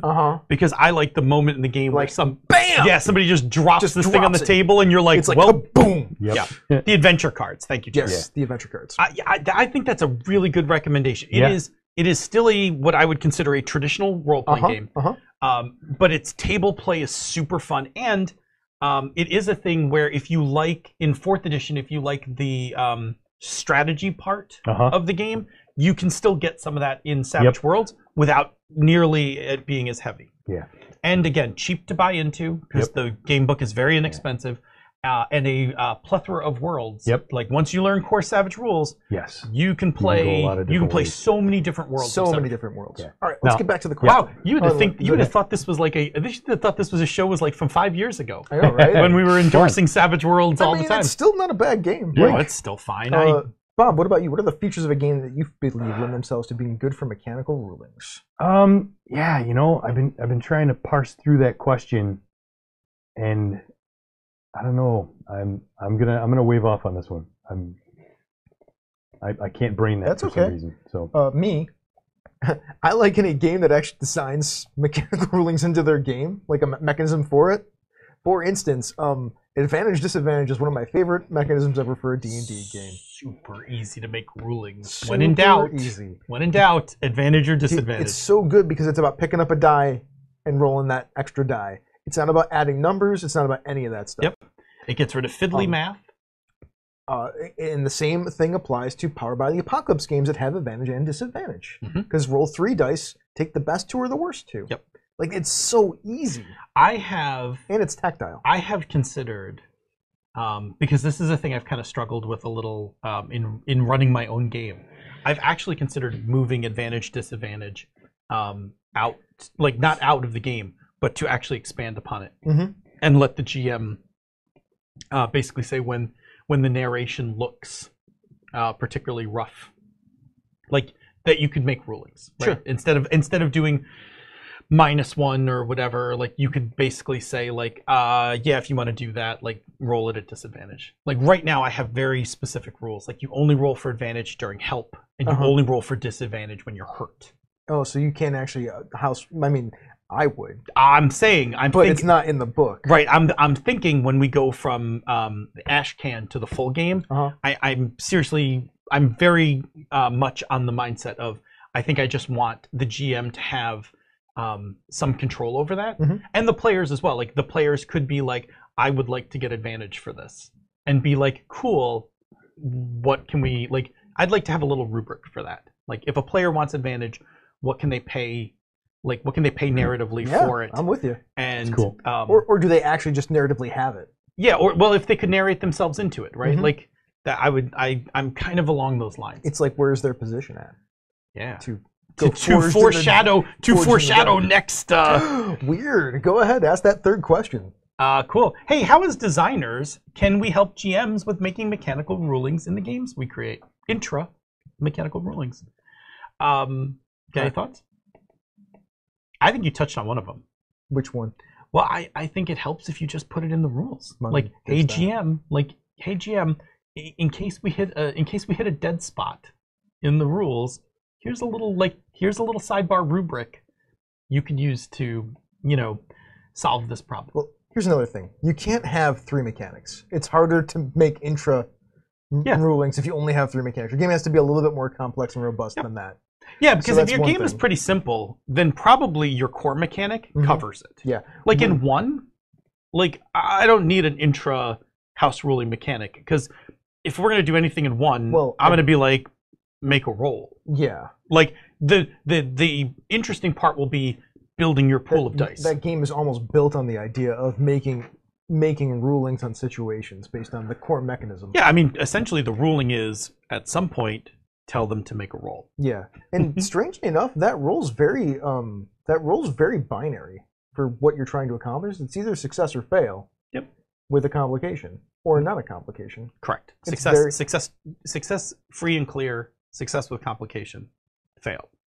And fail is really like it's not even fail. Fail is GM's turn. It's GM move. Yep. Like it's very PBTA in nature. The thing I actually like about 1 is because I know you so well that I like when I play, like when I'm like writing for it, I'm like, oh, I see where like I know which inspiration brought this piece in, but I'm okay with that, right? Like listen, it's something different. Every game has evolved from another game. It's not. It looks like a bunch of things, but it's actually something completely different. I can actually say that with confidence now that it's actually something completely different. But what I like about it is I see like, oh, because I like a lot of the same things you like. I'm like, oh, I see what you've done here. Yeah. Yeah. Oh, that's how I would do it. How would you do it? Unless you already answered that. No, I think the thing is, if I was making a slightly more meaty game, right, I would leave a piece of advice for the GM, kind of like in D&D, where it's like, hey, when in doubt, let's go with advantage, disadvantage on this, right, or inspiration, right? Also, like point out the mechanism that is for that. Yeah. Like if you have a mechanism built into your game, which is smart actually. Yep. Yeah. Then you're making it a lot less difficult for the game master to facilitate. Yeah. Hey, when in doubt, if you don't know what to do, use this piece of the game. Like, I think that's just like I think this is a case where, and I haven't used this term in a little while, but I'll dust it off for this. This is where I think we as game designers sometimes need to do a better job is how do we weaponize our games for play, right? Like what can I do to help the GM run the game I've designed better? Yeah. Mm-hmm. Because I've been a GM and I've had plenty of rule books that have been very fine textbooks on this is the this is the mechanics of the game, this is the setting of the game, and not so great on, hey, in order for you to get 10 sessions out of this game, here's what I need to help you with, right? So that's a thing that I think is important. So if my game is complex, then I want to give the GM like, hey, you're going to hit an edge case someday. Mm-hmm. Don't panic. I think one of my favorite things in design for role-playing games in the past probably decade is this idea of introducing these mechanics that are actually about the game master making rulings. Yeah. I mean, it's a return, right? This is a cyclical thing. Like, it was assumed it happened in the early games. It was assumed, but it wasn't designed in. Correct. Now it's designed in. Yep. Yeah, it's intentional and purposeful. Yeah, which is really, one, it's really good from a design point, because what it says is like, hey, I've designed what I think is 80% of the things you're going to run into in this game. I can't figure out the other 20. Otherwise, I'm going to write this game forever. But what I've done is I've left you a way to figure out the other 20 yourself. Now, I would imagine there's probably some people out there that are like, early editions of D&D had kind of this stuff laid out for it. Mm-hmm. I started playing second edition. Right. So there's my jumping on point, which we were starting to get into a lot more rules. And that's a steep jumping on point. Yeah. Like, that's not like Menser Basic or no. Mulvey Basic. Like, Mulvey Basic is second edition had weapon speed and Thaco and all sorts of stuff. Fucking weapon speed. Like the spells. There's a thing I house ruled right out of my game. The spells were hard to parse. Like, just things were not. It was not the easiest game. I loved it. I actually still really love second edition D&D, which is one of the reasons why I love fifth edition D&D so much, because it plays a lot like second edition. I can't even tell you if I accurately played second edition D&D. I played D&D. Oh, I didn't accurately play. Yeah, I don't know. Like, if somebody actually knew the rules backwards and forwards, I don't know if I would know what to do with that. Remember, I started playing that game when I was 12. Yeah, me too. That book is hard to read when I was 12. Yeah, I mean, I was 10 with my Gygax and DMG. I read all the time. Like, I was a nerd. Mm-hmm. Yeah, I mean, the first time you read the DMG, I was 11 years old at Christmas when I got my DMG, and I'm like, what? And then I'm like, oh, magic items. Right? Look, man, through. We used all those. Even as teenagers, we used all those rules. Like, we used weapon speed. We used all that stuff.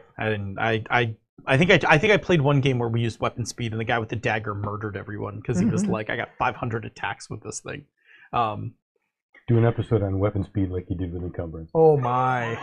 Oh, put a pin in it. Put a pin in it. Put a pin in it because I'm not opposed to doing a little homework. Ooh, challenge accepted. Garage on weapon speed. The thing is, I don't know too many other games that have weapon speed. I mean, we just have to use that one. That's fine. I mean, the weapon speed. Right there. That's a hard ass episode. I'm all right. One day I'm gonna feel particularly froggy, and I'm just gonna grab weapon speed, and I'm gonna relearn it from AD&D, and we're gonna make it happen. Oof. All right. Well, that's the episode. That was a good episode. It was fun. Yeah, that was good. We weren't punchy. We were funny. We were on, man. And that, this is why I drink my coffee at the beginning of the show. It's my caffeine onsets mid-show. Cool stuff. What's going on in the chat room, Bob? Still talking about games? Yeah, still talking about games. Someone else suggested Shadow of the Demon Lord. That's a good one. Also, I mean, if you like dick fingers, that's a really good one. I'm not kidding. I mean, you gotta like some body. You gotta like some body horror. Like there's all whole kinds of body horror in there. Like that's Rob Schwab. Okay, like it's just that's what you get with Rob Schwab. You want dicks on fingers? You can have dicks on fingers. Like it's a thing. All right then. You like. I'm waiting for the chat room to blow up about dicks on fingers. You want mutant babies? Like that are you're gonna that are get awful? you're gonna get mutant babies. I assume so. Hackmaster also used weapon speed. Oh, there we go. I did play that. Hackmaster. Hackmaster. Of course, Hackmaster used weapon speed. That's how you know. Chartmaster. Yeah. No, that was Rollmaster. Oh, Rollmaster was Chartmaster. Yeah. Well, I suppose we should go to the conversation corner then. Are we going to the conversation corner? Yep. There it is. Well, Yeah. let's talk about some stuff. So, strangest thing happened today. I mean, this will be a week late for people listening to the podcast because we have a friend. We have multiple friends, but we have a friend who lives in Chicago, PK Sullivan. His commute got messed up today because one of the trains hit one of the other trains. The brown line just ran into the back of the purple line. Not role-playing game related, but it's rather interesting. Yeah. Didn't even stop, just like slammed right into the back of it. It's not like, people... we might hit them. We should try and stop. It was just like, bam, they hit. So what is the Were people injured or a bunch of people got knocked over. Yeah, Yeah. it was. I guess it wasn't great. Yikes. So what is the Night's Black Agents? What is the Night Black Agents version of why that happened? Oh, I mean, clearly the agents were on one of the trains, and the vampires used a train To slam into that Yeah, train? absolutely, to send a message. Right? Send a message. Like, you are not out of our reach, even in the daytime. That's good. I like that. Yeah. I like that. That involves a ghoul getting on the train as the conductor. Oh, yeah, absolutely. And just driving it right in. Yeah. Oh. Not to make fun of people getting hurt, right? No. Like just, Yeah. If anyone got seriously hurt or anything, that's obviously very serious. As far as I heard, nobody got seriously hurt. From what I read. People got knocked over though, and people were bumps and bruises and things like that. And that's some scary shit. So what else you want to talk about? Let's. We played Scum and Villainy, Bob. Yeah, we did. Scum and Villainy has been a lot of fun, especially with the group that we have. So we've gone from intergalactic gang warfare that the players were caught in the middle of to running around in ice temples on an ice planet exploring that sounds users of the way. Yeah, that sounds what you call it? Sounds Scum and Villainy-ish, That sounds right? very Scum and Villainy like. Yeah. That's what the last session was. Is they went to I forget the name of the ice planet, but they went to this ice planet to do a job. They were looking for a person who is a master of the way and healing. One of the mendicants. The Force. The mendicants. And those guys. Yep, they found the mendicant, but the mendicant was there looking for a woman who was an archaeology explorer type person that uses the way. And they were like exploring all these ice castles that were buried under the ice. Neat. But people go to them and they don't come back. A problem. Yes. So they went to one of these ice castles to find her. And then everything started shaking around them when they got inside of it because they figured out that it was a giant actual spaceship that could fly if you powered it up with the way. There you go. And someone was trying to power it up. With the way. Yeah. So Perfect. That's where we ended. Nice. It was a good session. It was a lot of fun. To swing back to the Chicago train thing real quick. Yeah. Everybody that was transported to the hospital was listed in fair or good condition, so... Okay. Very good. Excellent. By the way, that game does a lot of work. Scum and Villainy. Yeah. Yeah, it is. That game, it does a lot of work. Like it's a good, robust, do a lot of different things with it kind of game. Yep. Like I didn't expect that. No, it's pretty what you call it? I mean, it's space opera, right? It does all the space opera stuff. Yep. Like it hits all those cylinders. All those cylinders. I was shocked because it's supposed to be a job-based game, right? Yeah. So like the hard part for that one, since we were talking about house rules and making rulings and things like that, the getting into that job, like setting the initial. I know what you're talking about. The initial job thing of that game Yeah. was actually, it's harder. It's not always easy to figure them out because even when they got into that job, it was infiltrating the mining facilities. There's mining. It's a mining colony.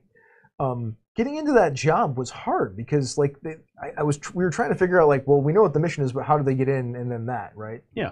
And then the job before that, they didn't even do that. They free played into the middle of it, so we didn't even do an engagement role. So I had to actually like make some rulings, be like, all right, just tell me what gear loadout you had.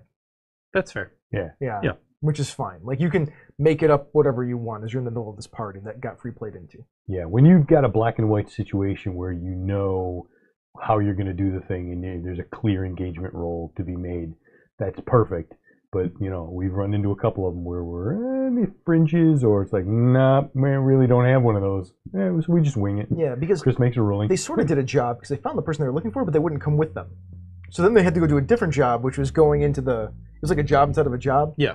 Which then they had to have a different loadout for that second job. Right. The dangerous parts of that is if you don't have the stress recovery, is that you're now burning a lot of stress. Like the longer a job goes. The first job barely took any rolls, so they didn't. So that's good, right? So, that's always the danger in that game is that the length of the job is going to have Oh yes. It's not only going to have an impact on the characters in the job, but because there isn't a clear all stress between jobs, it could have persistent effects over the next couple. Yeah. That's what we learned from that previous job because it went over 2 of our sessions. There were many rolls made. Yes. Oh, yeah. And there's a lot of stress loss. 2 characters stressed out. Yeah. There is a thing where there is a thing for that game that the more you can pack into one roll, the better it is. Because the less rolls the players have to make, you don't want to spam them with rolls because there's a lot of cost to doing that to them. Well, there can be, right? There can be. Because you don't have to, as the facilitator of those kinds of games, stress doesn't have to be a thing that they lose. Right. Like it could just be information that they don't get or things and like there's that. ways to frame actions where you can pack a lot into a roll. There is. Instead of having to make a roll to open up to cut open each one of these jail cells. Oh yeah. I'm going to have you make a roll to cut open all of these individual jail cells because the consequence is just going to apply onto the whole thing. Also, if we want to talk about cinematic storytelling, what is the actually more cinematic thing? Right. And that's where that game should be going to. Yep. Yeah, I found when I ran both of those games that there's a sweet spot to how many rolls you make versus sometimes you're just like, okay, cool, that's fine, keep going. After Band of Blades, because I just saw Avi the Jackal, he said they're playing Band of Blades after they're done playing Shadow of the Demon Lords of Scum and Villainy. Yep. After we're done playing Scum and Villainy, we're going to play Band of Blades. That's awesome. But we got a long ways to go for our Scum and Villainy. Yeah. I mean, we only play for 2 hours when we play. Yeah. So.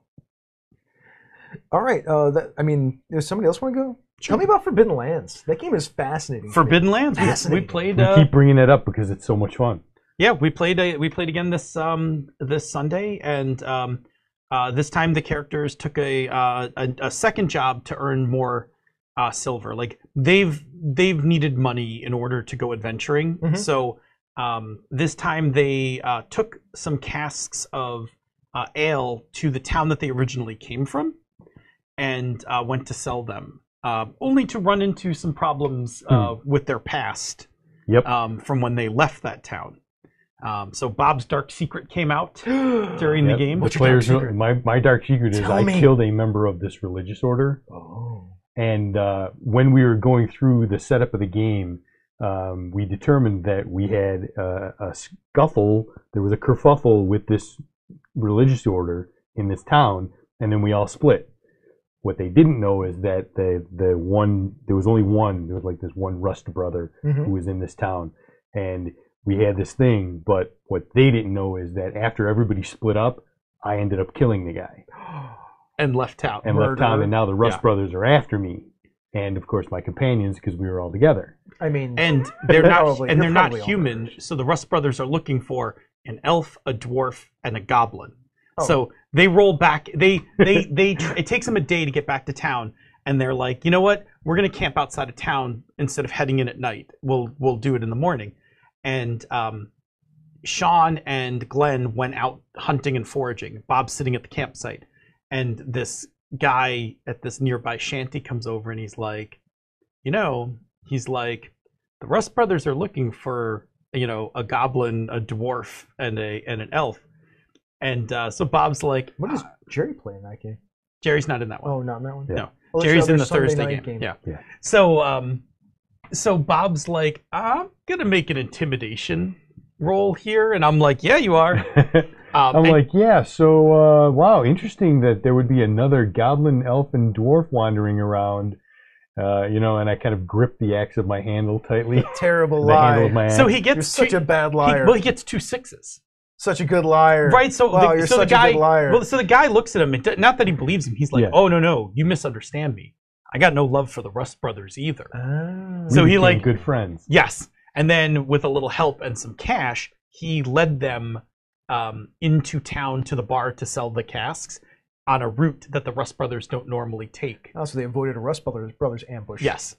So they did. They wound up selling their. They sold their ale. They actually made a nice clip of silver, which I think is now enough to fund them into a little more adventure. Yep. They're building up to go visit this ruin. Yeah. But Armor is expensive. yeah, armor's You need expensive, and armor can get broken. Yes. But it's really like, I guess what I like about this game, and this is what triggered our conversation a few weeks ago about scale, is like, this is literally a problem they've had to solve. Is like, we have to go work to get enough money to go adventuring. Like, You have to take a part-time job? they did, Yeah. and they were like, and the like, they had a couple of near encounters on the way down. They actually avoided them because they were like, we can't get into any fights while we're dragging all this stuff around with us. Like, and luckily they made all their scouting checks, so they saw the encounter before the encounter saw them. Oh, that's good. So they were like, let's just go around that. Like, there was some weird goblin, or there was a weird orc with a soapbox. Yep. And they're like, no good Nope. can come from this. Like, they just Twice now, while we were out traveling, we saw a band of, like, carnival people, some dressed like clowns and stuff, and they were, like, traveling along, and I'm like, nope. yeah, Not a they- clown Nope. fan, huh? No. nobody Not a wants fan. to. Nobody wants to find out what's going on in that encounter. I want to know what's going on with the circus. Yeah. So The circus is in town, right? They're going to juggle and what? have fun. Yeah, it's perfectly And innocent. take you to hell. They don't actually show up ever in a town. Like, they just show up out in the middle of the woods. That's not cool. That's not cool. What's wrong with you? What's wrong with that That's game? how that's how That's it what you rolls, said. man. What's wrong with that game? What's really fun about that game is it's these small little things, but the mechanics for the game are fun. Like, I like the mechanics of the game a lot. I like that system a lot. And as weird as it is, I'm going to be running 2 free league games. Oh, because you're going to be doing Forbidden Lands and Things from the Flood. Yeah. Tell me about Things from the Flood. So I'm doing all my prep because our session 0 is Sunday. Is it a very wet game? What's that? Is I mean, there's a flood. Like, we have to get into that because that's a thing.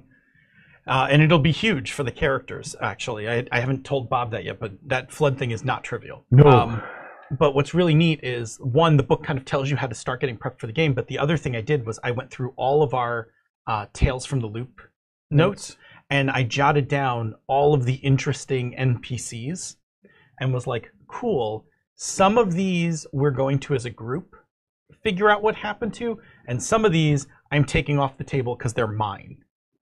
Like, I'll go figure them out. Yep. Like one of them is Bob's aunt, who was the nemesis of the Tales. Like, clearly something has happened with her in the years that has passed, but no way does the table get to pick that one. Yep. Like, that one just goes in my pocket. But there's like a whole bunch of things, like Bob's girlfriend. Like, you guys were what, like in 8th grade? I think like they were early teens, Yeah. and now they're going to be like mid to late teens. But we're going to find out what happened. Like, are they still together? No. No, probably not. Bob, it doesn't have to be real life. No, Oh, but she sorry. clearly. we No, she determined had a at the end thing of for the thing, Tony's We character. Oh. believe that She should liked be with she Tony's liked character. Bob because Bob's character was the bad boy. He was the rocker, but she was as nerdy, or if not more nerdy than Tony. Yep. Who was the hick? Yep. But he was like the mechanical hick. Yep. Mechanical Hick being one of my favorite bands that opened for The Digital Digital Lilies. Lilies, Yeah. Anyway, I'm prepping that. I'm really excited. I'm so excited to come back to this game. But I realized, I'm like, starting next week, I'm running 2 free league games. Like, I'm running them both in this. Like, I'm running them concurrently now, and I'm like, I'm kind of okay with that. Like, I really like. Why wouldn't you be? Those games are good. Well, Yeah. and the cool part is they have basically the same core mechanic, but the game is done very differently for Tales and Things than it is like it's way more intricate for Forbidden Lands, and it's way more streamlined for Tales and Flood, because it's just not relevant. Like it's a much simpler system as opposed to the more complicated, which now makes me really curious about Coriolis and Mutant Year Zero. Yeah. Does Mutant Year Zero use that game? Yeah, that's the game that invented the engine. I thought they were using the D20 one. They made. The 220? No, they're using the Free League Okay. or what is it called? Year Zero engine. Yeah. But that one's got multiple colored dice. Does Forbidden Lands have the multiple the different Forbidden colored Lands D6s? does. But Tales doesn't because it uses the flood. Right. So in in Forbidden Lands, the way it works is you have attribute dice, skill dice, and equipment dice. Sure. Okay. And then you build a pool out of those. You roll them. Uh-huh. Sixes are successes. Mhm. Ones are failures. But there are no. So nothing matters unless you push the roll. So if I roll and I get no sixes, Sure. I can be like, I'm going to push. And then you take everything that's not a 1 and not a 6 and re-roll them. On that second roll, if any of the attribute dice come up as a 1, you take attribute damage. And that's your primary hit points, right? All of your, like, and they're not a lot. Like, you have, what do you have? I had a 6 strength. 6 strength. Like, you take some number of damage to your strength. If the equipment dice take 1s, your equipment degrades by however many 1s there are, Uh-huh. and if it goes to 0, your item breaks. Yeah, that makes sense. So if you push a roll, you could like break your sword. Uh-huh. But the part is, for every 1 that you get in your attribute dice, you get a point of willpower, which powers spells and some of the higher level feats and All stuff. the other stuff. So there is a mechanical encouragement to push. Yep. So that you can get willpower. Yeah. Pushing gives you force of will, which gives you the ability to do amazing things. Yeah. Yep. Now, when you get to Tails, Tails doesn't bother with any of that. When you push in Tails, you just take a condition. And that's it. Like, you take a condition, push a roll. Yeah. So yeah, so it's essentially the same game, but what I really like is what they've done is for each game, they tailor it a little Yeah. to make it more relevant. For me, because- it's a completely different feel when I roll those dice in Forbidden Lands. Yeah. I'm not, the Tales engine is not my favorite system. Yeah, I I love felt the it was game simple. because of the people that are playing I it always and the felt it was stories pretty we're brutal. telling. But when I roll those dice, I dread picking up those dice and rolling Yeah, them I because always felt it was pretty brutal on the I characters. have trouble getting 6s in that game. And Right. there's less, to me, it feels like there's less opportunity to mitigate not getting a 6 on that first roll. The thing about it being brutal on the characters is that in Tails, if you go have an anchor scene, you clear all of your conditions. Yep. So if you It's driving play. yeah, so if you rack up 3 or 4 conditions, just go have an anchor scene, Yeah. reset your character and go. I mean, because it's specifically doing it, because in Tales from the Loop, you can't die. It's, Right. in fact, encouraging you to take conditions to push so that you will have anchor scenes so that you can have that interplay between Yep. the mystery and your personal life. Now, Yes. in Things from the Flood, You can die. you can die, and the rules are a little scarier. Like, there may be some cases where failing a roll, Kills you. might be the better thing to do. Oh, failing the Yeah. roll instead of pushing. Like, just being like, That's well, the one thing that's kind of intimidating me about this game coming up is the outcomes are harsher. there's some things to it, but the dice pools actually roll. I mean, you roll shitty, but the dice Yeah. pools, they give you a percentage chart in the thing. They tell you, like, if you generate this many dice, you've got like this much chance to succeed. Because you only need 1 6. Mhm. In that game, multiple 6s give you crits, they get you get to do extra stuff. yeah, they give you extra goodies. Yeah.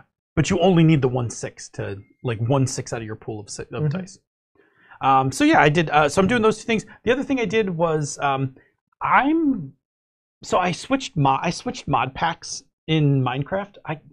We're very end game in the one we have hosted with Schmitty, and I ran out of things to do. Like, I built like all these wondrous things, and I'm like, I don't know what I'm gonna do next. So I switched to, I was watching this YouTuber 47 Mark IV who did this whole series, like 26 episodes on this one mod pack I really like, Ender.io. But what he does, which I think is brilliant, partway into the show, he releases his mod pack, like the collection of mods that he put together, so that you can also play it. Oh, that's cool. And then the thing he does at the end of the series is he actually releases the save file of his place. Oh, that's neat. Like, so if you actually want to like just continue playing from where he left off, you can. But I just took the mod pack and started playing. That's really clever. Yeah. So now I'm basically doing the things like he did in the show. And sometimes I've gone back to watch the show because I'm like, how does the storage network like work again? Like I go back to the episode and I watch for a few seconds and I'm like, oh, right. And then I like go back and start playing the game again. But it's cool because trying other different mod packs has given me ideas of like things now I want when we're eventually going to do a great reboot for the Misdirected Minecraft server and start over again, because I think that's pretty much what happens. I now have a few mods that I'm like, oh cool, I want these in the game. It sounds awesome. It's one of the mods in there is scary as hell. It's added all these new monsters and it's terrifying. I was online with Eric. I'm trying to remember if it was Eric and Jerry, but I was yelling and cursing. I was in the nether and I was getting my ass kicked and I got killed and like You just stopped being invincibly blocky. Well, I went back and started over. So now I don't have powered flight and I don't have like nearly invulnerable armor, and I got my ass handed to me by some freaky creeper that throws bombs at me and then explodes, and I was like, what the fuck is going on Not to mention the fact that you ran into the blood moon.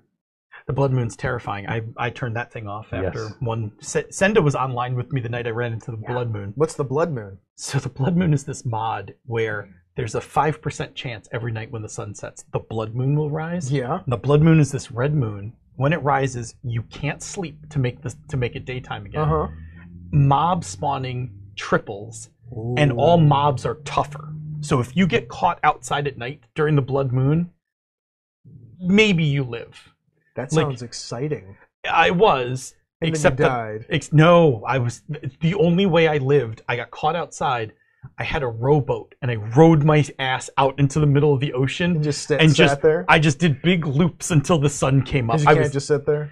No, because even when I sat there, I started getting attacked by things in the water. Oh, like good. it was like stay in motion, just wait for sunrise, like wait for sun. Oh god, Please, sun, come up, please, sun. oh my come god, up. it was so. The blood moon is no fun. So I fixed that because I went into the mod pack and was like, set % chance for blood moon. I'm like 0. Done with that. No more blood moon. Anyway. Okay. Anything Anything from you, Bob? I would just like to say that I am enjoying the fact that now it's starting to get into fall. It's my favorite season. Sweater weather, where I have to wear a hoodie or a better light fucking jacket. stay in this temperature range. Like, Yeah. if it gets warm again, I'm gonna be pissed. It's supposed to be chilly the rest of the week here. I hope so. Yeah, this How's is the weather with all the rest of you out there in listener land? I hope it's going well. By the way, for people who have allergies and asthma, like hold tight. This is the third and fourth week of September are usually the 2 hardest weeks. So be good to yourself. Take your inhaler. Take your meds. It can be very. Yeah. Yeah. Watch your. Take care of yourself. Take care of yourself. We highly encourage you to take care of yourself so you can come back and watch us on twitch.tv/misdirectedmark starting next week. Yeah, or as always, catch us on youtube.com/misdirectedmark. Yeah, We need to those get, two places. we need to get that into the show, into our end thing? into our closing thing. Yeah, well, why don't we do some Patreon shout-outs then? Do that sound good? it! Bob, are you good? Give you the Shiloh. I'm good. Give the Shiloh All right. buff. Do it! Do it! Just do it! All right. Thomas Bagley, Victor Wyatt, Zach Goins, Noah Bond, Austin Lemke, Chris Foster. That's Best Chris. Best Chris. Best Chris. Mhm. Dan Simons, David Walker, Donahue McCarthy, Secret Run of the Show, Drew Smith, Glenn Seiler, Jason Pitt, Jean Lorbert, Jeff Stevens, Jim Morrison, John Just John, MT Black, Matthew Petzarelli, Nate Brooms, Robert Day, Robert Dorgan, Ryan Bolter, The Closet Gamer, Thomas Hook, Troy E. Taylor, fellow gnome, and Troy Pitchelman, who I hope is recovered at this I point. think he's doing pretty well. That's what I hear. All right. Thank you, everyone, for listening tonight. If you are free Tuesday evenings at 8 p.m. Eastern, 6 p.m. the Queen's Time, come join us live on Twitch where you can chat with other listeners in the awesome chat room for life and ask us the occasional question. You know, if you can't make it to the live show, you should check out our podcast each week wherever you get your podcasts. Also, watch us on twitch.tv/misdirectedmark every Tuesday evening from 8 till 10 p.m. Your review is going to go really well. yes. And where's that YouTube station? That would be youtube.com/misdirectedmark. Your I'm sensing a pattern. Well, too. You can also catch all these shows on that YouTube channel and our podcast, wherever you want to get those. Down with D&D, Bonus Stone Obsidian, Pandas Talking Games, The Gnome Cast, Zhang Yu Hustle, She's a Super Geek, and The Bonus Experience. you can and should also check out our sibling podcast. They're not in those places we mentioned. They're just on the internet in places. The Tabletop Bellhop, who's in the chat room. Hi, Mo. How's it going? The Knights of the Night, which they're playing Blades in the Dark right now and having a grand time with it. And the always amazing Gaming MBS. After you have made your ruling and before you turn it into a house rule, leave us some feedback. You can reach us directly at mmp@misdirectedmark.com. Check out our ever awesome Facebook group. Oh, yeah. It is the place to be. Actually, you know what? One of the people from the FM Gamers who's rather good at the social media stuff saw our Facebook group and was like, I thought you've been around for a while. There's only like 134 followers on there. I'm like, go look at the Twitter. They're like, oh, that's better. By the way, help us out on the Facebook. We look pathetic.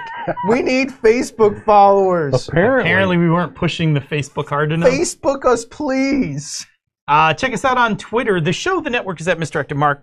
I'm at DNA Phil. He's at Robert M. Everson. And of course, for the fleeting days of his 30s, The Light 101. Next, when you hear this, I'll be 40. That's right. Hey, if you like what we do here and on the other shows in the Misdirected Mark Network, you can support our Patreon campaigns. MMP, Down with D&D, and Pandas Talking Games are at patreon.com/MMP. She's a Super Geek is at patreon.com/SassGeek. Zhangu Hustle is at patreon.com/Zhangu Hustle. And last but certainly not least, Bonus Experience is at patreon.com/Bonus Experience.